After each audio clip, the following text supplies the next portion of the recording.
বাংলাদেশ থেকে আমদানি করা পণ্যের ওপর 20% শুল্ক আরোপ করেছে যুক্তরাষ্ট্র। শুক্রবার শুল্ক নিয়ে হোয়াইট হাউসের এক ঘোষণায় এ তথ্য উল্লেখ করা হয়েছে। বাংলাদেশের ওপর 35% শুল্ক আরোপ করা হয়েছিল। পরে 9 এপ্রিল বিভিন্ন দেশের ওপর ওই শুল্ক 3 মাসের জন্য স্থগিত করা হয়। এ সময় শুল্ক নিয়ে আলোচনার জন্য যুক্তরাষ্ট্রের সঙ্গে বিভিন্ন দেশকে আলোচনার সুযোগ দেয় ওয়াশিংটন। ঘোষণা অনুযায়ী অন্যান্য দেশগুলোর মধ্যে পাকিস্তানের ওপর 19%, আফগানিস্তানের ওপর 15%, ভারতের ওপর 25%, ব্রাজিলের ওপর 10%, ইন্দোনেশিয়ার ওপর 19%, মালয়েশিয়ার ওপর 19%, মিয়ানমারের ওপর 40%, ফিলিপাইনের ওপর 19%, শ্রীলঙ্কার ওপর 20%, ভিয়েতনামের ওপর 20% শুল্ক আরোপ করেছে ওয়াশিংটন। গত 2 এপ্রিল বাণিজ্য ঘাটতির কথা উল্লেখ করে বিশ্বের বিভিন্ন দেশের উপর উচ্চ হারে পাল্টা শুল্ক আরোপ করেন ডোনাল্ড ট্রাম্প।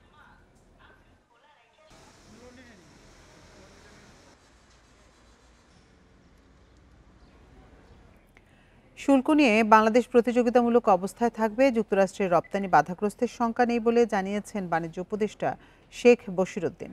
যুক্তরাষ্ট্রের 15% কমিয়ে বাংলাদেশ থেকে আমদানি করা পণ্যের ওপর 20% পাল্টা শুল্ক আরোপের প্রতিক্রিয়ায় এসব জানান তিনি।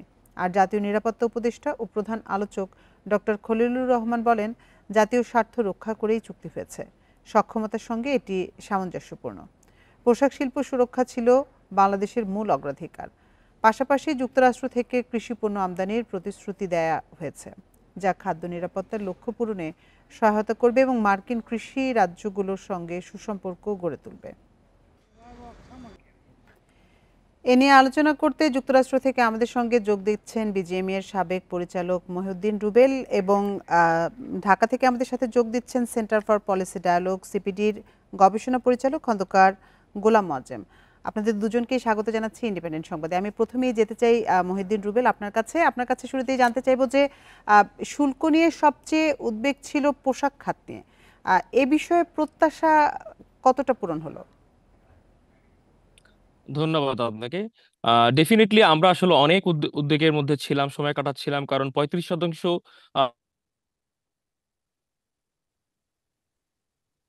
ক্ষমতা ধরে রাখার জন্য 20%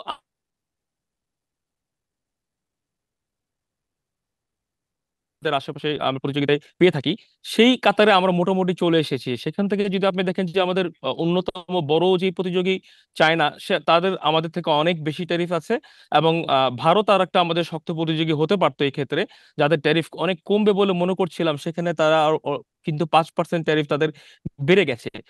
তো ট্যারিফ বিবেচনায় যদি আপনি বলেন, অবভিয়াসলি আমরা এখন কিন্তু আগের থেকেও আমরা এখন বেটার পজিশনে আমরা ট্যারিফের ইয়াতে আছি।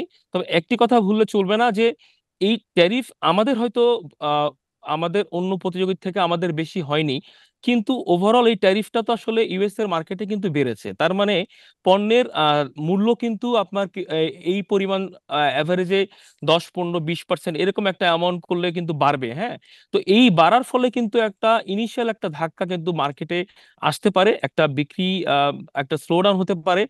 তারা হয়তো খুব বেশি স্টক করতে চাবে না, তারা একটু অবজার্ভ করবে। তো এই ইনিশিয়াল ধাক্কাটা আমাদেরকে একটু কাটায় উঠতে হবে, এটা হয়তো আসবে কিছুটা। তবে আপনি যদি অতীত ইতিহাস, আমরা লাস্ট 10 বছরের ইউএস এর মার্কেটের ডেটা আমরা দেখি, কোভিড এর পরবর্তীতে আমরা দেখেছিলাম যে এরকমই একটা কিন্তু ধাক্কা এসেছিল।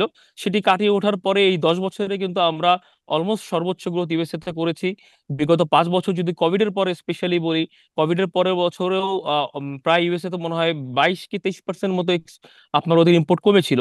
সেখানেও কিন্তু আমরা মোটামুটি তার পর থেকে স্টিডি এবং প্রায় 35-36% আমরা গ্রোথ করে এখন পর্যন্ত এসেছি। সুতরাং ওভারঅল চিন্তা করলে লং টার্মে যদি আমরা এই ধারা আপনার ব্যাহত যদি এই ধারা ব্যাহত না হয়, যদি আমরা এটা ম্যানেজ করে রাখতে পারি, অবশ্যই লং টার্মে আমাদের গ্রোথ পজিটিভ তো হবেই, এবং আরো বেশি পজিটিভ হওয়ার সুযোগ আছে, যেহেতু চায়না থেকেও কিন্তু একটা বড় ব্যবসা সরে আসছে আস্তে আস্তে করে, এবং ভারতের আমাদের ব্যবসা নেওয়ার সিচুয়েশনে এই ট্যারিফে কিন্তু তারা নেই, বরং কিছু ব্যবসা হয়তো সেখান থেকেও আসবে। তবে একটি কথা অবশ্যই আমি এখানে যোগ করতে চাই, সবগুলো এবং এবং কিন্তুর মাঝে, যে দেখেন আসলে দিনের শেষে কিন্তু আপনাকে প্রতিযোগী সক্ষমতা অর্জন করতে হবে। এখন কিছু আছে এক্সটার্নাল ফ্যাক্টর, কিছু আছে ইন্টারনাল ফ্যাক্টর।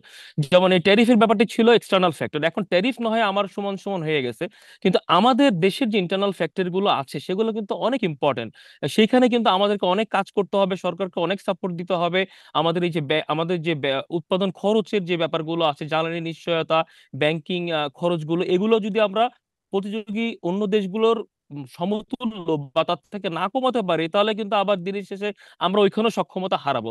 সুতরাং শুধুমাত্র ট্যারিফ কমে এলেই যে আমরা ভালো করে ফেলবো, ব্যাপারটা সেরকমও না। আমাদের সব দিক থেকে এক কাতারে আগাতে হবে, তখনই যে আসলে আমরা একটা কাঙ্ক্ষিত রেজাল্ট পাবো। তবে অতীত ইতিহাস এবং বর্তমানে ধারাবাহিকতা যা আছে, ভবিষ্যৎ আমরা যেটা দেখছি তাতে এভাবে যদি থাকে আমরা অনেক ভালো করবো বলে মনে করছি, সবকিছু ধরে রাখতে পারলে।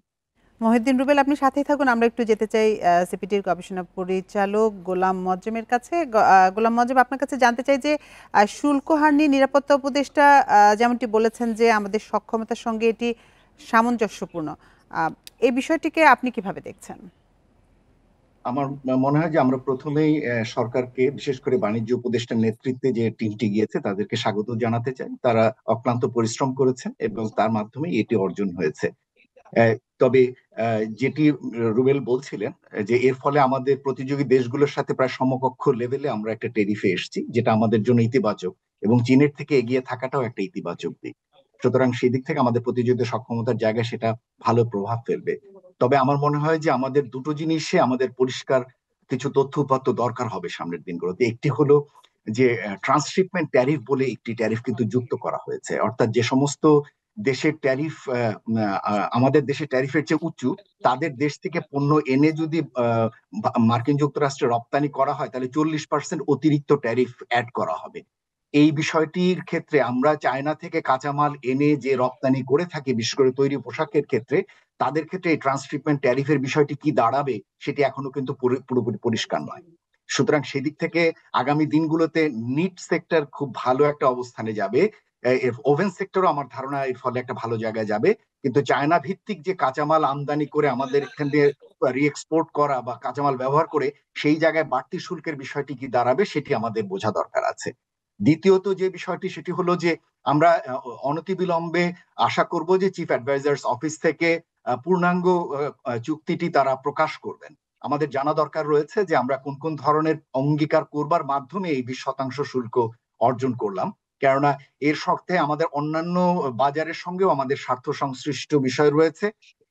সেই বিষয়গুলোরও বোঝার দরকার রয়েছে, তাদের সাথে বাণিজ্য সম্পর্ক এর ফলে কতটা নেতিবাচক প্রভাবে পড়বে এবং তার সঙ্গে মিলে আমাদের বাণিজ্য সম্পর্কের ক্ষেত্রে কি কি উন্নতি দরকার হবে সেই বিষয়গুলো আমাদের জানা দরকার আছে।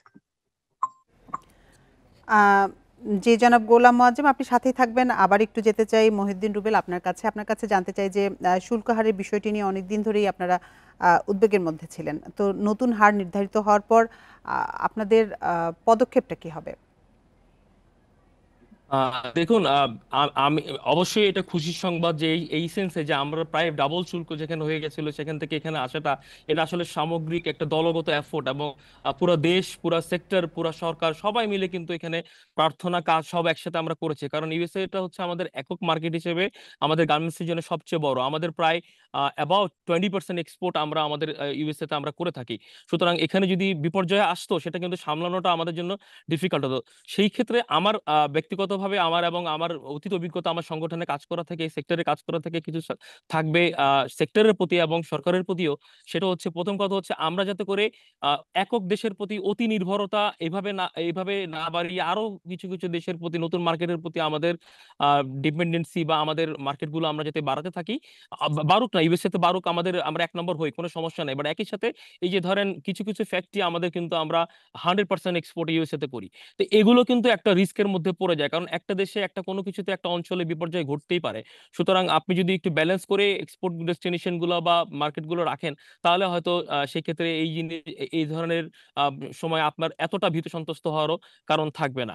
And then একই সাথে হচ্ছে আপনার যেটা মজিম ভাই অলরেডি বলেছেন যে 40% যে ভ্যালু এডিশনের কথা, এখানে আসলে আরেকটু আমি যদি ডিটেলে যাইতে, সেক্ষেত্রে আমাদের ওভেন সেক্টরে কিন্তু একটা সংখ্যা থাকে। বিকজ আপনার ওভেনের কাপড়টা আমরা বেশিরভাগই দেখা যাচ্ছে চায়না থেকে আমরা এনে থাকি।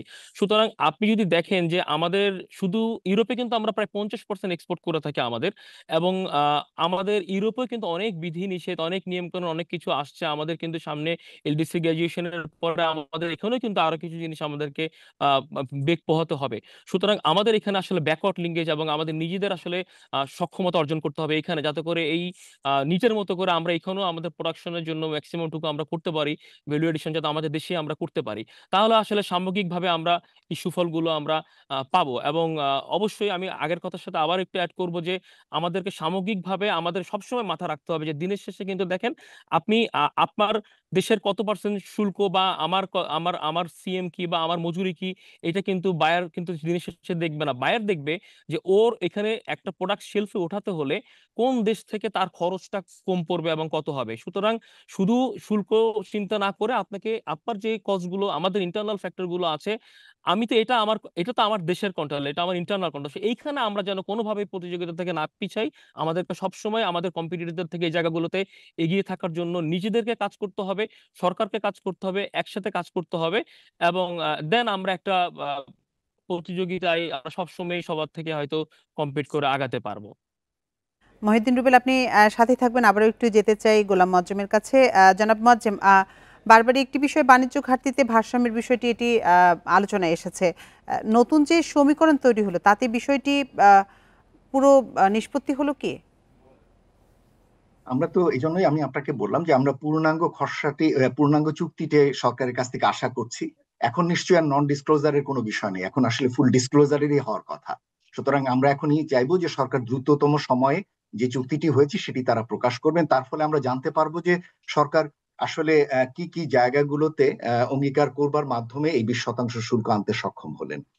কেননা 3 দিন ধরে যেহেতু খুব ইন্টেন্স ডিসকাশন হয়েছে, তার মানে হচ্ছে যে এই আলোচনাটির ভিতরে শুধুমাত্র গম বা সয়াবিনের মতো পণ্য যেগুলো ইতিমধ্যে আমরা অঙ্গীকার করে ফেলেছি, অথবা বোয়িং কেনার ক্ষেত্রেও যে আভাসটি আমরা পেয়েছিলাম সেগুলো করে ফেলেছি, এর বাইরেও অন্যান্য বিষয়গুলো রয়েছে যেগুলোতে নিশ্চয়ই আমাদের দিক থেকে সরকার কিছু অঙ্গীকার করেছেন।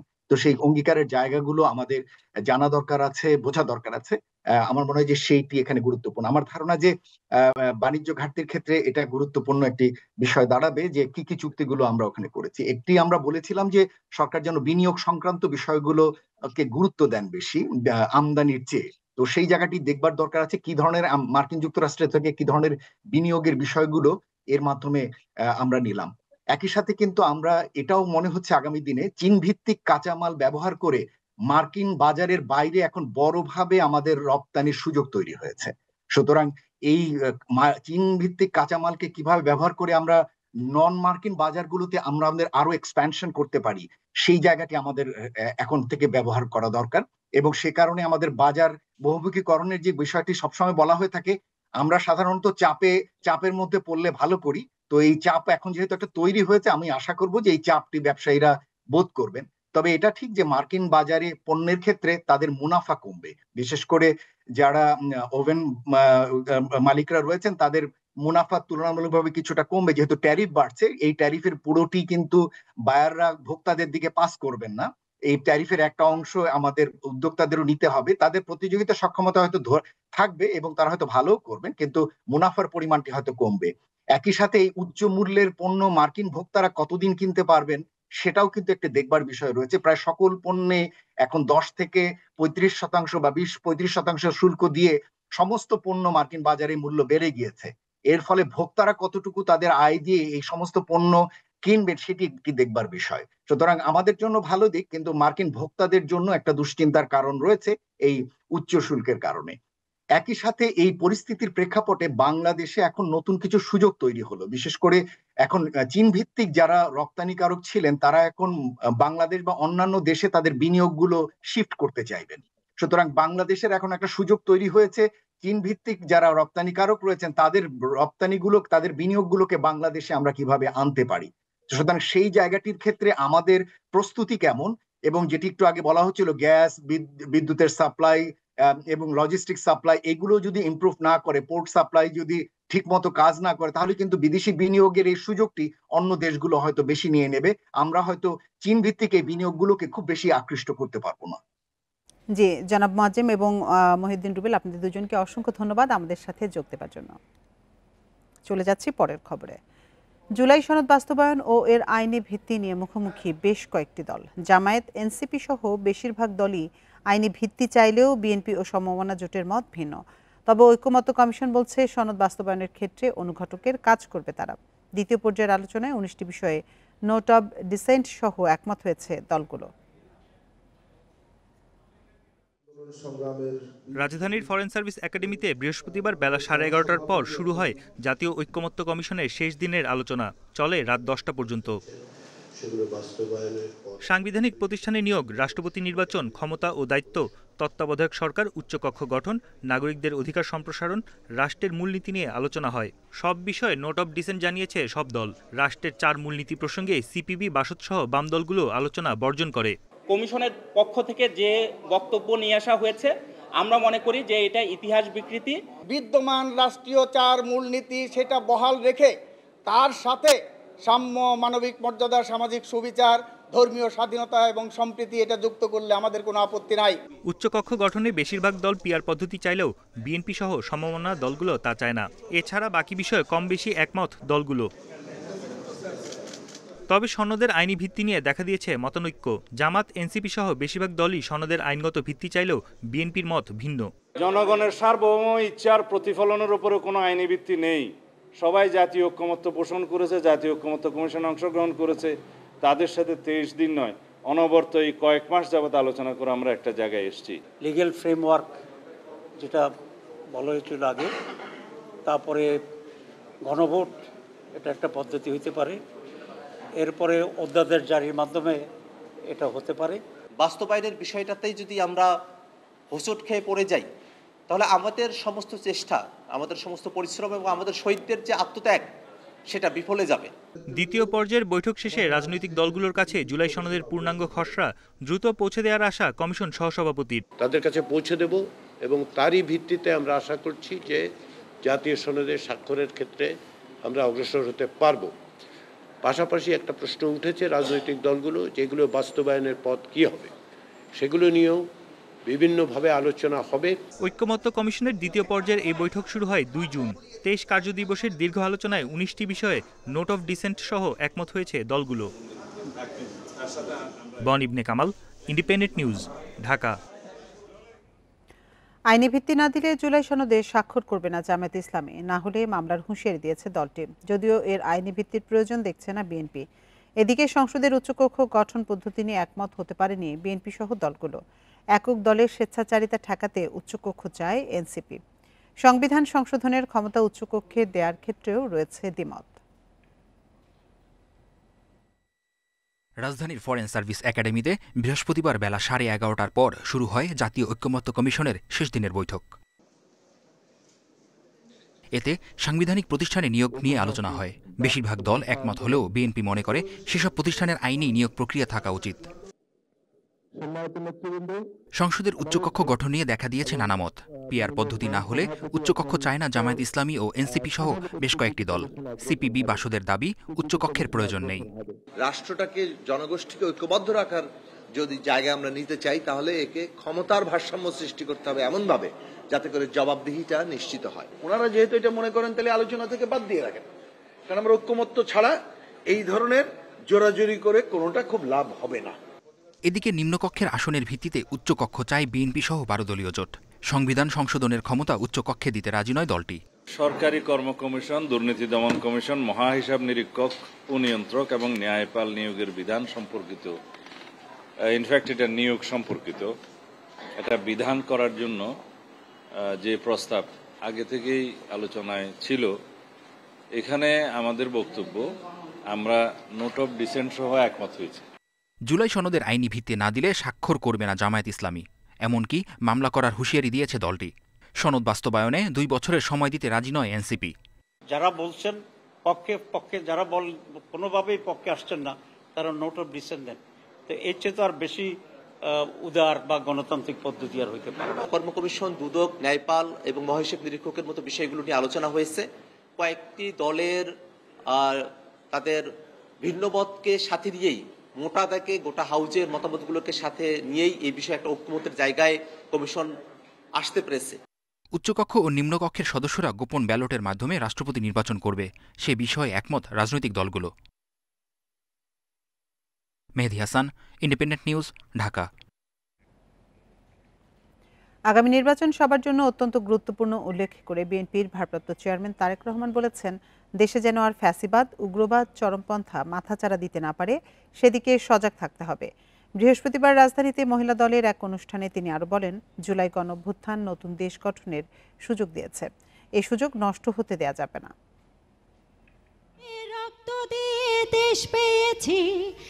ফ্যাসিবাদ বিরোধী আন্দোলনে নারীদের ভূমিকা নিয়ে আলোচনা সভার আয়োজন করে জাতীয়তাবাদী মহিলা দল। অনুষ্ঠানে যোগ দেন আন্দোলন সংগ্রামে থাকা রাজনৈতিক দল এবং বিভিন্ন সংগঠনের প্রতিনিধিরা। ও বাছারাম ভয় দেখিয়ে হলো না রে কাম। শুরুতে জুলাই গণঅভ্যুত্থানের শহীদ ও আহতদের উপর প্রামাণ্যচিত্র দেখানো হয়। এ সময় বিগত আন্দোলন সংগ্রামের নানা স্মৃতি তুলে ধরেন বক্তারা। হৃদয়ের যে রক্তক্ষরণ, তাদের সন্তানকে ফিরে পাওয়ার যে আকুতি, সেটা যে। প্রধান অতিথির বক্তব্যে বিএনপির ভারপ্রাপ্ত চেয়ারম্যান তারেক রহমান বলেন, জুলাই গণঅভ্যুত্থান নতুন এক দেশ গঠনের সুযোগ তৈরি করে দিয়েছে, এ সুযোগ নষ্ট হতে দেয়া যাবে না। আগামী জাতীয় নির্বাচন দেশের প্রতিটি নাগরিকের জন্য অত্যন্ত গুরুত্বপূর্ণ।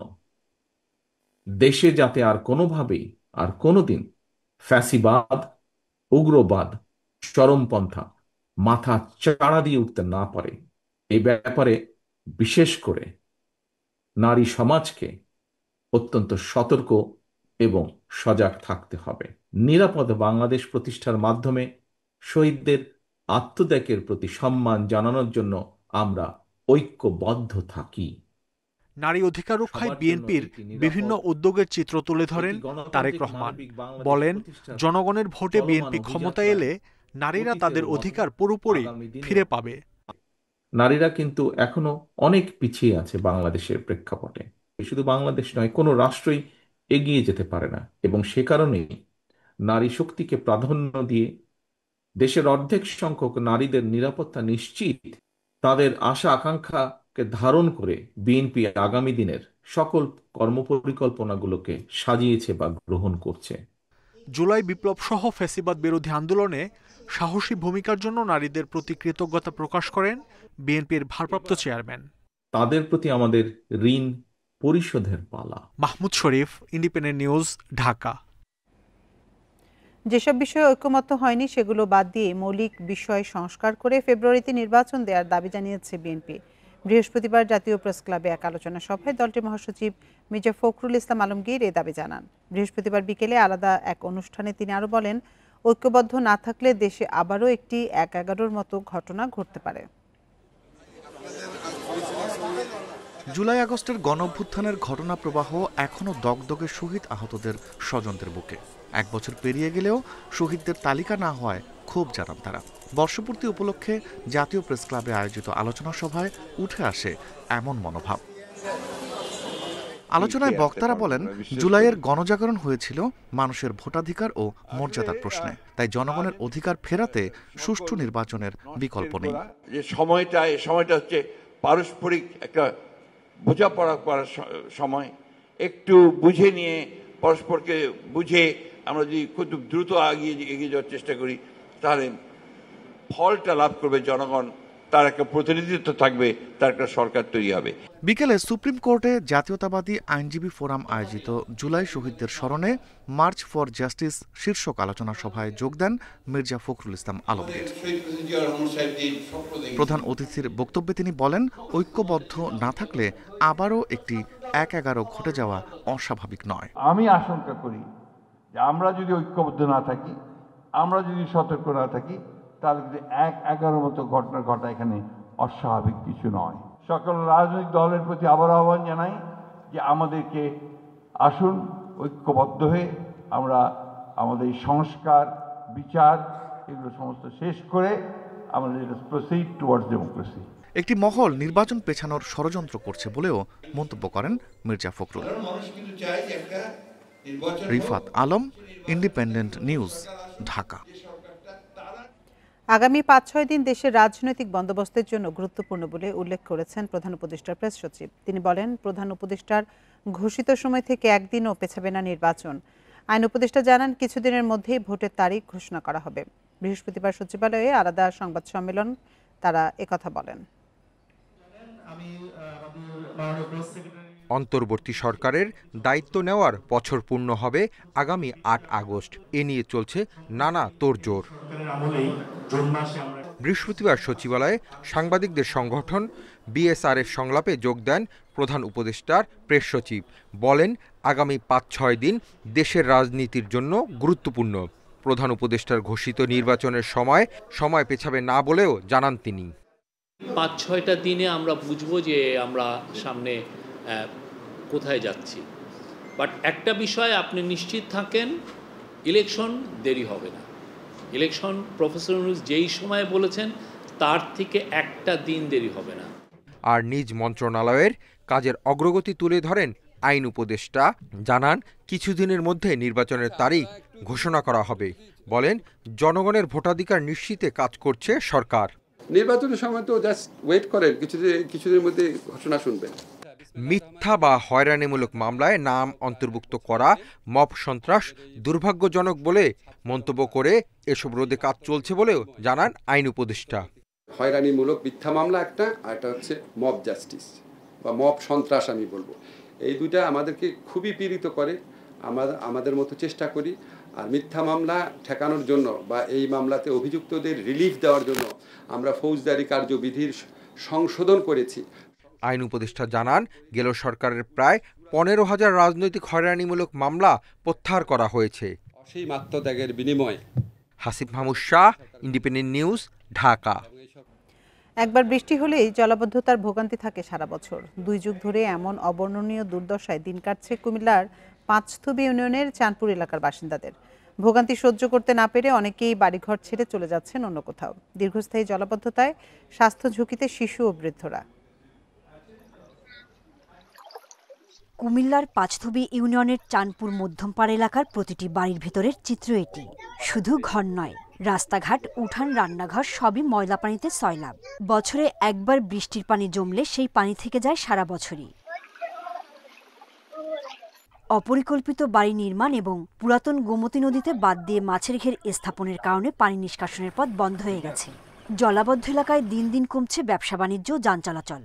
টানা ময়লা পানিতে চলাচল করায় চর্মরোগে আক্রান্ত অনেকেই।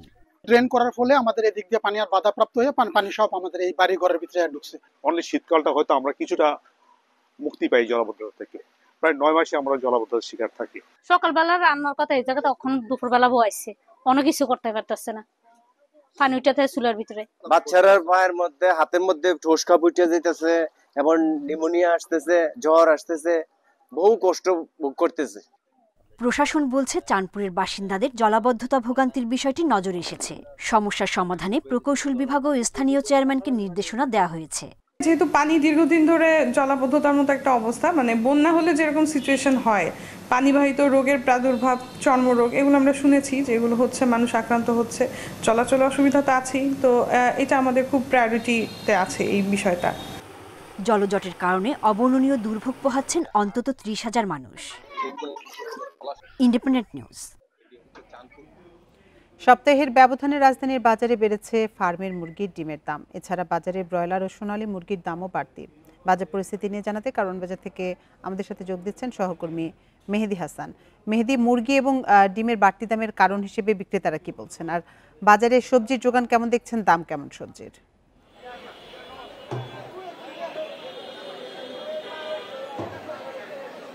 জি, আসলে মুরগির বাড়তি দামের জন্য দোকানদাররা যে অভিযোগটি বরাবরই সবসময় করে থাকেন সেটাও এবারই করছেন। সেটা হলো, যেহেতু বৃষ্টি এবং সাপ্লাইয়ের তাদের কিছুটা সমস্যা হয়েছে, এই কারণে আসলে দামটা একটু বেড়েছে। তবে গত কয়েক সপ্তাহের ব্যবধানে মুরগির বাজারের মধ্যে আমরা যেটি দেখেছি, আমিষের চাহিদা মেটানোর মধ্যে সব থেকে বেশি পপুলার যে মাংসটি রয়েছে সেটি হলো মুরগির মাংস। এই ব্রয়লার মুরগির মাংস গত সপ্তাহ থেকে কেজিতে 10 টাকার মতো কমেছে। অর্থাৎ গত সপ্তাহে যে মুরগি বিক্রি হয়েছে 160, 170 থেকে 80 টাকা, সেটি আজকে সেটি আসলে বিক্রি হচ্ছে আজকে 160 টাকা। এছাড়া পাকিস্তানি যে মুরগিটি রয়েছে অর্থাৎ পাকিস্তানি কক মুরগি, সেটির দাম আসলে গত কয়েক সপ্তাহ যে বাড়তি ছিল, আজকেও বাজারেও সেটি বাড়তি দামে বিক্রি হচ্ছে, অর্থাৎ এটি কেজিতে 320 টাকা বিক্রি হচ্ছে। এছাড়া বেশিরভাগ ক্ষেত্রেই আমরা দেখেছি যে মাংসের মতোই হলো ডিমের দামও আমরা বাড়তি দেখেছি, অর্থাৎ গত কয়েক সপ্তাহ ধরে যে ডিম বিক্রি ছিল হলো 120 থেকে 125 টাকা, সেটি আসলে আজকের বাজারে বিক্রি হচ্ছে 130 টাকা, অর্থাৎ প্রতি ডজন ডিমে আমরা দেখেছি যে 10 টাকা করে বেড়েছে। এছাড়া চালের দামও কিছুটা ঈদের পর থেকেই বাড়তে থাকা চালের দাম আসলে এখনো বাড়তি রয়েছে। তবে সবজির ক্ষেত্রে আমরা যেটা দেখেছি যে বেশিরভাগ সবজি আসলে অর্থাৎ গ্রীষ্মকালীন যে সবজিগুলো রয়েছে তার বেশিরভাগ সবজি আসলে 70 থেকে 80 টাকার মধ্যে বিক্রি হচ্ছে। এছাড়া আমরা দেখেছি যে মরিচের কেজি আসলে গত কয়েক সপ্তাহ ধরে বাড়তি ছিল এবং এখন আসলে মরিচ বিক্রি হচ্ছে প্রায় 240 থেকে 240 টাকার মতো করে মরিচ বিক্রি হচ্ছে। তো এখন পর্যন্ত আমরা যেটি বাজারে দেখতে পাচ্ছি যে ব্রয়লার মুরগির দাম কিছুটা কমলেও আসলে পাকিস্তানি কক বা সোনালী যে মুরগি রয়েছে সেটি আসলে আগের বাড়তি দামেই 320 টাকায় বিক্রি হচ্ছে এবং বেশ কিছু কাঁচামরিচ ও সবজির দাম আসলে বাড়তি দামেই আমরা দেখতে পাচ্ছি। তো এই ছিল আমার কাছে কারণ বাজার থেকে সর্বশেষ। রাজধানী কারণ বাজার থেকে সবজির দাম নিয়ে জানাচ্ছিলেন আমাদের সহকর্মী। এবার পাইকারি সবজির বাজার নিয়ে জানাতে বগুড়া এবং পাবনা থেকে যোগ দিচ্ছেন সহকর্মীরা। শুরুতে যাচ্ছি বগুড়ায়, সেখানে আছেন সহকর্মী জজিফ হোসেন।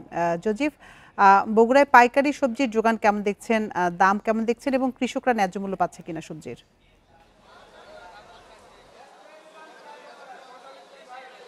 দেখুন, অতিবৃষ্টির কারণে কিন্তু বগুড়ায় যে পরিমাণ আসলে সবজি উৎপাদন হয় সেই পরিমাণ সবজি বর্তমানে বগুড়ার যে পাইকারি বাজার রাজা বাজারে আমি এখন অবস্থান করছি, এই রাজা বাজারে তেমন একটা সবজি কিন্তু আমরা দেখিনি। তারপরেও যেটি বলা চলে আসলে সবজির যে দাম সেটি কিন্তু তেমন একটা বাড়তি মনে করছেন না এখানকার যারা ক্রেতারা আসছেন, যারা সবজি কেনাকাটা করছেন, এবং তারা বলছেন যে যেহেতু বৃষ্টি হচ্ছে এবং অন্যান্য এলাকায় যেহেতু বন্যা হচ্ছে, তারপরেও বগুড়ার যে শাকসবজিগুলো রয়েছে সেগুলো দিয়ে হয়তো বা কিছুটা হলেও এই দ্রব্যমূল্য কিংবা সবজির যে মূল্য সেটি হয়তো বা কিছুটা হলেও কম রয়েছে। আপনাকে যদি কয়েকটি সবজির দাম বলি, তার মধ্যে বেগুনের দাম সবচেয়ে বেশি বেড়েছে, কেজি প্রতি 20 থেকে 30 টাকা পর্যন্ত বেগুনের দাম বেড়েছে। গেল সপ্তাহে যে বেগুনের দাম ছিল আসলে 60 টাকা, সেই বেগুন আজকের বাজারে বিক্রি হচ্ছে 80 থেকে 100 টাকা পর্যন্ত প্রকারভেদে। এছাড়া আপনার বাড়তি যে সবজিগুলো রয়েছে তার মধ্যে আরও রয়েছে আপনার যেমন পেঁপে, এই পটলের দামটি রয়েছে। পটল কিন্তু আপনি জানেন যে 40 থেকে 30 টাকায় বিক্রি হচ্ছিল, সেই পটল আজকের বাজারে বিক্রি হচ্ছে 60 টাকা কেজিতে। এছাড়া অন্যান্য যে শাকসবজিগুলো রয়েছে সেগুলো মোটামুটি স্বাভাবিক রয়েছে বলে আমাদেরকে ক্রেতা এবং বিক্রেতা তারা জানিয়েছেন। কিন্তু কাঁচামরিচের যে দাম সেই কাঁচামরিচের দামটি কিন্তু আমরা দেখেছি যে গেল সপ্তাহে যেটি ছিল 260 টাকা কেজি, সেটি কিন্তু এই সপ্তাহে 160 টাকা কেজিতে এসে দাঁড়িয়েছে।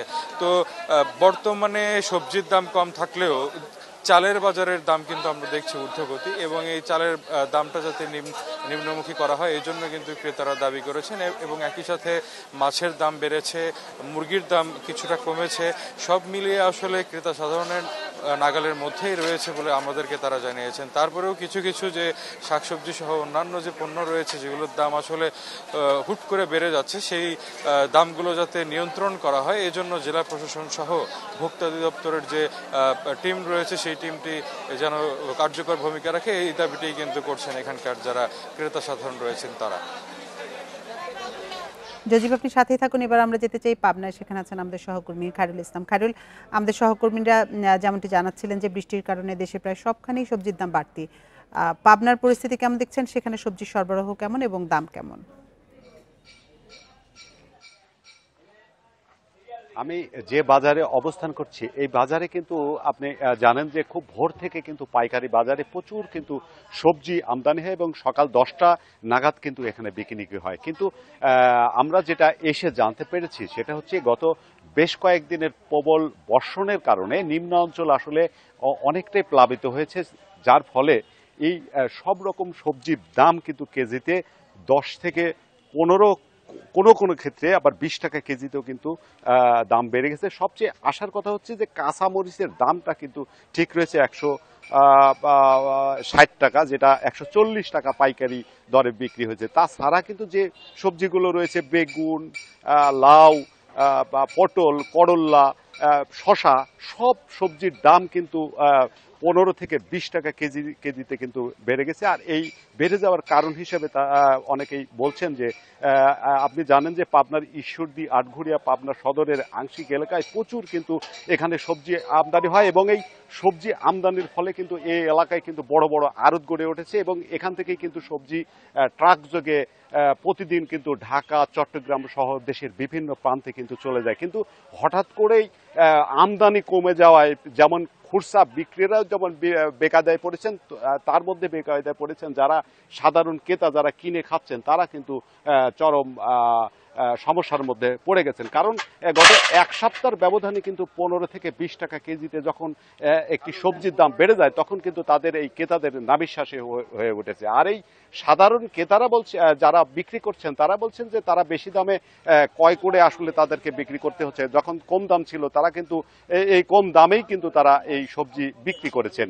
এই ছিল আমার কাছে আসলে পাবনা থেকে সবজির বাজারের সর্বশেষ।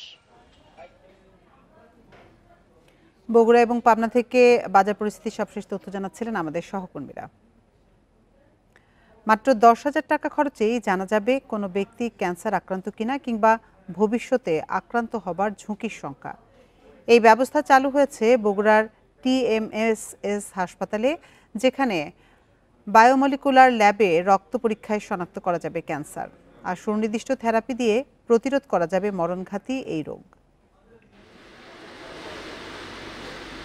পরিবেশগত কারণে ক্যান্সারে আক্রান্ত হবার আগাম তথ্য পাওয়া না গেলেও নেক্সট জেনারেশন সিকোয়েন্সিং NGS প্রযুক্তি ব্যবহার করে জানা যায় ক্যান্সারে আক্রান্ত হবার আর এই ছিল এখনকার সংবাদে। এতক্ষণ সাথে থাকার জন্য ধন্যবাদ সবাইকে।